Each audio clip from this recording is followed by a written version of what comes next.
use it that way, advisedly, with the assistance of the polling agents and all those people that are brought together. And then you also have the presiding officer reporting to the electoral officer for the entire electoral area. Okay. You see, the entire electoral district, you have various polling stations. That's a very minute breakdown. Then from the polling stations, you move on to the collation center. And the entire district is under the electoral officer for that particular area. So all of these officers from, one step to the other assist in the entire process. And they have very clear rules. Very clear rules. So after everything is done, he has to sign to say everything was happy here. And you're even jumping the gun, because what we're trying to say is that there is within the polling station. The polling station. After everything is done within the polling station. Officer, no. It is the person who has the presiding at the polling station who has the responsibility to ensure that the votes are counted at the end of the day. Then after he has counted the votes, he's supposed to announce it. There and then. Yes. And then he also must sign what now turned out to be called the pink sheet. He signs it, and then the representatives of the parties also sign it. So that document becomes the authentic document now indicating what votes were cast at the polling station. It is these pink sheets, together with the ballot papers in the ballot box, must remain in the ballot box, which is now carried to the collation center.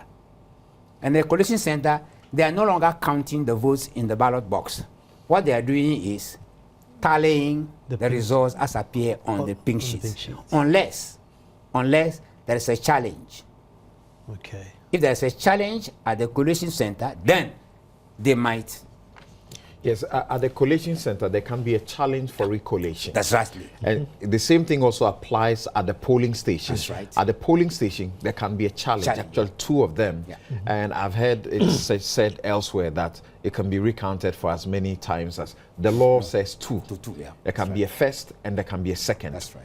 You can challenge after the whole thing has been counted. The presiding officer is expected to go through this process. When the whole thing is over, make sure he lifts the ballot box. Everything is emptied to the view of everybody who is there, including the agents who are there to supervise, to help represent their candidates. Then they put everything, they sort them out. You have always seen the process. After it's sorted, it is counted one by one. When all that is over, then the total will be done. And then it will be declared. Okay. It will be declared, but it ought to be signed. And that is where there is a constitutional injunction, which the petitioners are insisting that the violation of that injunction ought to be penalized. In fact, just for your own information, for the education of the public, you see, if you take Article 49 of the Constitution, this is the Constitution itself, not even the electoral rules, the Constitution itself, it says that immediately after the close of the poll, the presiding officer shall, in the presence of such of the candidates or their representatives at their polling agents as are present, proceed to count at that polling station the ballot papers of that station and record the votes cast in favor of each candidate or question. Then if the presiding officer, the candidates or their representatives, and in the case of referenda, the parties connecting the agent and the polling agent, shall then sign the declaration stating 1, the polling station, 2, the number of votes cast in favor of each candidate or question. And the presiding officer shall there and then announce the results of the voting at that polling station before communicating them to the returning officer. So if you look at the language of CI 75, it's not different from the Constitution, just that it gives you a lot more detail. CI 75 Regulation 36 sub-regulation 1 says that the presiding officer shall immediately after the close of poll, in the presence of the candidates or their representatives and counting agents, A, open each ballot box and take out all the ballot papers in the box. B, sort out the ballot papers into valid ballot papers and rejected ballot papers in accordance with Regulation 37. C, proceed to count the ballot papers at the polling station. D, record the total number of votes cast in favor of each candidate. And E, record the total number of rejected ballots. Then 2 will tell you what has to happen, the signing that has to go on. I'm going to take a quick break, but isn't it amazing that if all these things went on, then what's the big disagreement? Stay tuned, we're coming back. Because they were in the...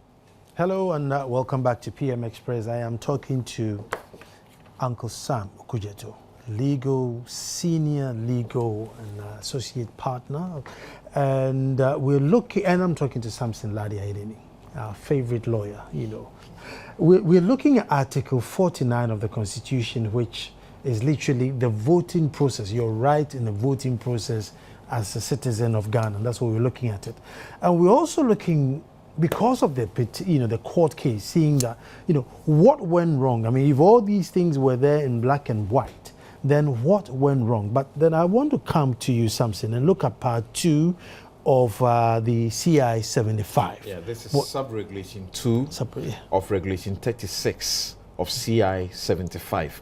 I've already read sub-regulation 1, which is similar to the one in the Constitution. Exactly. Yeah. It's just a reproduction of what you have in the Constitution, as my senior read. Now, sub-regulation 2 says that the presiding officer, the candidates or their representatives, and the counting agents shall, once again, imperative, compulsory, mandatory, shall then sign a declaration stating A, the name of the polling station. If it is Kokomlemle or Joy FM, you name Joy FM. Then they would also sign and state the total number of persons entitled to vote at that polling station, then the number of votes cast in favor of each candidate, and the total number of rejected ballots. So these are supposed to be the processes to be followed right after the votes have been cast in the ballot box. Also, I know the question have come that, some of the guys who went were not well versed in this, but these are very, very basic. I mean, if I was to go, they're voting, and I am, behind you, I mean, the least I want to find out is how much you got. I mean, that's why I went there, to see how much you got. I mean, I don't think, I don't know, are there any more technicalities that... Well, how could you not have known that, Uncle Sam got 6, and that's why I came here to count how much he got? Well, this is the puzzle for most of us in the process of what had happened. But those of us who have been involved in the electoral process for a long, long time knew that some of these malfeasance actually continues to occur. But no one has been bold enough to really challenge, because when it happens, often it's like, oh, it's all right, I mean, just let it be, you wait for your next time. But I think this time, people decided that enough is enough. Let us have the issue tested and see whether indeed the complaints or the allegations that have been made over the years. I'll tell you incidents where I myself witnessed, going to a polling station and saw, that is before this time, and saw a lady who was going around voting all the time. So I asked the presiding officer, I said, I thought the person's hand was supposed to be marked. Why have you not marked it? Then the lady went and said, oh, this is the last one. And then someone came there and challenged me as to what was the basis of my challenge. I said, I have every right to challenge what is going on at a police station. And then another one called Mr. Kujeto. So I said, oh, so you even knew who I was. And coincidentally, that was even a constituency which I had represented before. And I said, but what you are doing, you know it is wrong. Because everybody is supposed to cast one single vote. So why are you allowing one lady to go around and vote? Which means that many others have done the same. And then there was another police station. This time I was not there, but somebody else went there. And what did you see happen? At the close of the poll, the presiding officer took a whole booklet, thumb-printed them himself, tore the ballot papers, and was going to put them in the box. Then someone else saw it and went and held his hand and took the ballot papers from him. In fact, I had those ballot papers for a long time. But then I realized that if I go and make a complaint to the police, they will charge me rather. Why? Because it's illegal for me to hold a ballot paper. So that sometimes you can see the dichotomy of the law. And you find out that in other countries like that, that would have been a fantastic evidence. But here, because you belong to one side of the political divide, the complainer, will become the criminal. I see. So now you see the reason why we have gone through this whole process now of talking about biometric verification, to say that this will prevent anybody from doing what? From voting twice, from going to take more than one ballot paper. And also for the fact that the officers who are the returning officers are meant to be trained. They are meant to be trained. This regulation that we are reading was something that they are supposed to study, almost like the Bible or the Quran, that they are supposed to know its contents and know exactly what they are supposed to do and what they are not supposed to do. But from the evidence that has come before the court this time, it just shows that that which is simple for any honest individual to do was not done the way it was meant to be done. I mean, this is irrespective of the results of what the court is going to decide. Because sometimes when you mention it, people say you are talking about the court. I say, no, we are not talking about the court. Because the evidence that was produced is common knowledge. The thing was broadcast. Whether you were in the courtroom or you're not in the courtroom, you saw what happened. And you also saw the electoral commissioner himself admitting that my boys did what? A bad job, which means that things happen which ought not to happen. And so this is a lesson I believe that we are all learning, to ensure that maybe in future we have to ensure that everyone, indeed I think we need to be punishing some of those officers under the electoral laws, jail some of them, so that anybody who is asked to be a presiding officer should appreciate that, one, you are virtually disenfranchising a whole number of people by virtue of your misconduct or misbehavior. Because when we don't do that, it means we are giving encouragement for them to assume that, you can do it and get away with it if you are not challenged. Let me just let viewers know, this is Joy News election petition discussing, and we are supported by Star Ghana. So Star Ghana is behind this, and all week we're going to be looking at all aspects of our elections and how we go about it.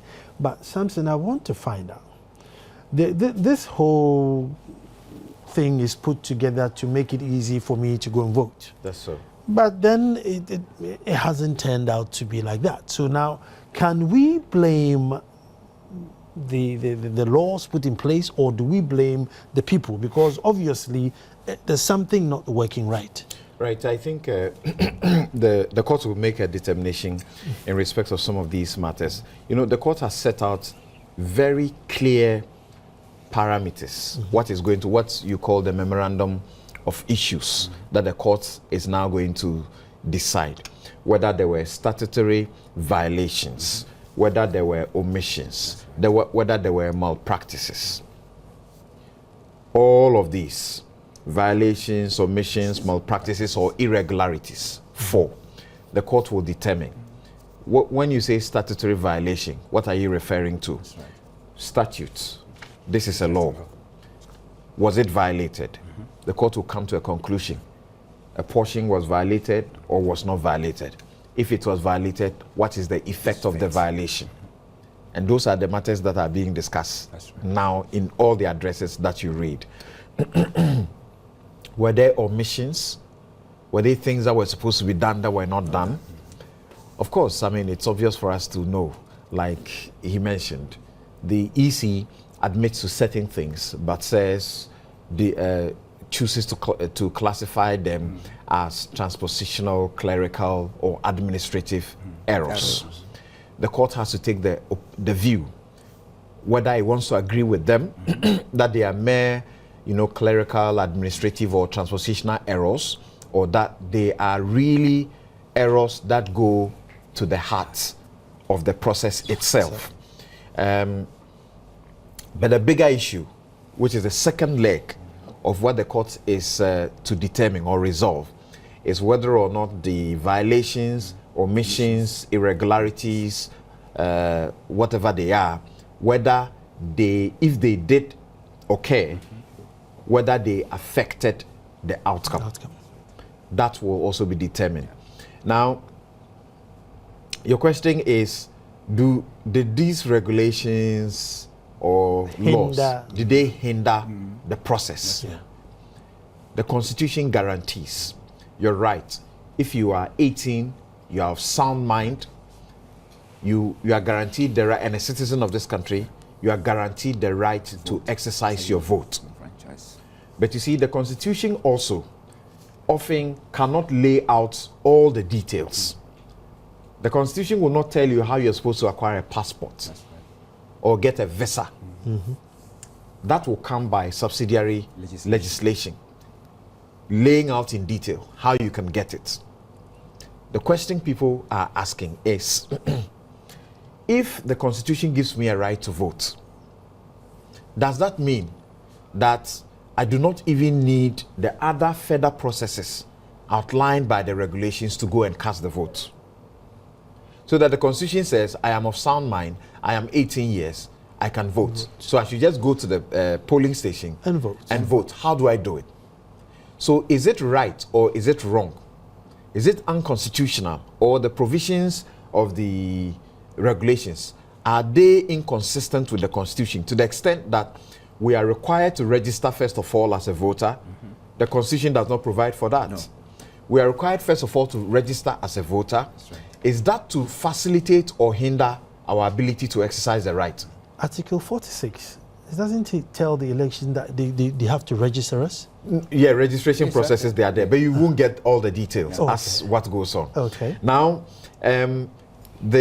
you registering by biometric, and then also subsequently going to the polling station and having an ID card, you don't get that provided by the Constitution.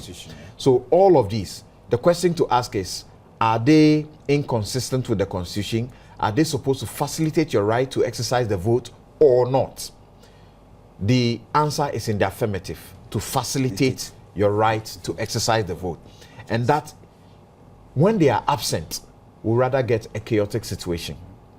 So, when you go to the polling station on the day of voting with your voter's ID card, and you're supposed to go through the process and now vote, will you come to the conclusion that that process inhibits your right to vote? Well then, Uncle Sam, I'm going to go for a quick break, but then that means my argument stands that, if I as a chief of the town and the whole town knows me, I'm coming with my entourage and my linguist, and the machine tells me, no, the machine is inhibiting me. Hold on, I'll go take a quick break and then I'll get the results on that. The law says if the machine breaks down, it doesn't work, you should hold on until you're able to exercise the vote. We're coming straight back.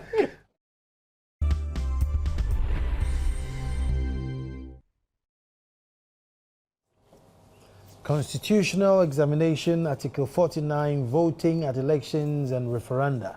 What exactly will nullify a vote? And I'm saying that, I'm going to Uncle Sam again. Uncle Sam, I'm a chief of a village. I am coming to vote. All these articles and constitutions and everything, I get there, the machine is saying no or this and that, but it's me. I'm the only chief there. I mean, everything says it's me. So then I have something against this thing that, no, these laws are hindering me and I have the right to vote. So then what do we do? Don't I have a right there? Well, you have a right to vote, but the question, of course, is that the right to vote is also governed by rules.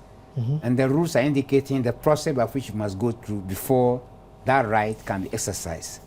And these rules are all laid down in the regulations, which indicates, one, that you must have first registered as a voter. And what is the process now of doing registration? You're supposed to go to a registration station. You're supposed to take a photograph of you. You're supposed to have your fingerprints identified. And then all this information is produced on a voting card, which contains both your facial recognition and also your handwritten. You cannot read that handwriting on the card. Only the verification machine can do that. And so that verification machine is assured, because for all you know, people have even the way the technology otherwise these days of taking somebody's body and superimpose another person's head upon it, which will look as if it is that person, even though he's not the person. But at least science has indicated now that the fingerprint cannot be duplicated, that it is peculiar to each individual. And so these are the processes which have been put in place in order to ensure that there is no impersonation and that nobody can come and vote instead of you being the chief. And so when you go to the polling station, the rules do not discriminate. I think my colleague has already indicated that, to say that it is one rule for all. So whether you are the president of Ghana, whether you are the minister of, which is the minister responsible for the election process, is the local government? I'm not sure. Maybe the interior minister. The interior, maybe the minister. Okay. The security issues. The security is okay. Whether it's the minister for the interior, or whether you are the army commander or the IGP, all of you, in fact, even if you are the electoral commissioner, all of you have to go through the same process. So surely the electoral commissioner should be exempt. No, I'm afraid the rule that has been made by he himself does not give himself any exemption at all. Everybody is subject to the same rule. So the truth of the matter is for us to educate our chiefs to appreciate that you don't go to police station and say, I'm a chief. That's irrelevant to the process. You are going there to say that I am a voter and therefore have a right to cast my vote. This is my ID. I'll put my hand on the machine. If the machine verifies that I'm the person entitled to vote, then I'm entitled to vote. Samson, I travel from Accra to Akwamwedu-Masa. I queue up for maybe an hour, 2 hours, and cast my vote. And then the next day I'm told that, oh, the presiding officer refused to sign this or mark that, so therefore, you're not going to count my vote. What do you mean you're not going to count my vote? Of course you have to count my vote. So at what point do you say that somebody's vote does not count when he has done everything in the book that he has to do? He's queued up, he's biometriced up, he's done everything. So if you didn't fill your pink sheets, that's not my business. Well, I still want my vote counted. Great. Again, the court will be very emphatic on this one because it is being invited to make a pronouncement on it. And you may have heard the counsel for the second respondent argue on the basis of some law. That is, he's referred to section 22 of the PNDC law 284. Okay, and sought to say which is in respect of parliamentary elections, and you would have heard Justice Atuguba clarify that it is applicable mutatis mutandis, as in the case, as in with the necessary variations of it. Right. You could apply it also for presidential elections. This is what he refers to. Where at the hearing of an election petition, the court finds that a candidate has been guilty through his agent or representative of corrupt or illegal practice, and the High Court further finds that the candidate has proved to the satisfaction of the High Court, A, that the corrupt or illegal practice was not committed by the candidate or with the knowledge or consent or approval of the candidate, or 2, that even though there was corrupt or illegal practice at the election, the candidate took reasonable steps to prevent the commission of such events, and 3, that in all other respects, the election was free from a corrupt or an illegal practice on the part of the candidate. Now, it comes to be and states that where the High Court finds that there has been failure to comply with a provision of the Act or the regulations, and the court finds further, A, that the election was conducted in accordance with the Act and the regulations, and that the failure did not affect the results of the election. So, to the extent that whatever omission, whatever violation, whatever malpractice or irregularity that was, that was occasioned in the process, to the extent that it does not affect the results, then it will stay. There's a yardstick. Okay. What that also means is that the vote can be struck out. The vote can be struck out to the extent that, put all together, it affects the outcome of the elections. Yes, that's right. But if it does not, it will be considered as unimportant. And in fact, I mean, what is the point? If it does not affect, if it's not substantial enough. For example, you are challenging the election of someone who has, between that winner and the loser, one challenging, that's right, you have about 1,000 votes difference. 1,000 vote difference. Yeah. And you have been successful at proving that only 100 votes were illegal or 100 votes were not properly procured. If that 100 votes cannot affect the entire results, why do you disturb it?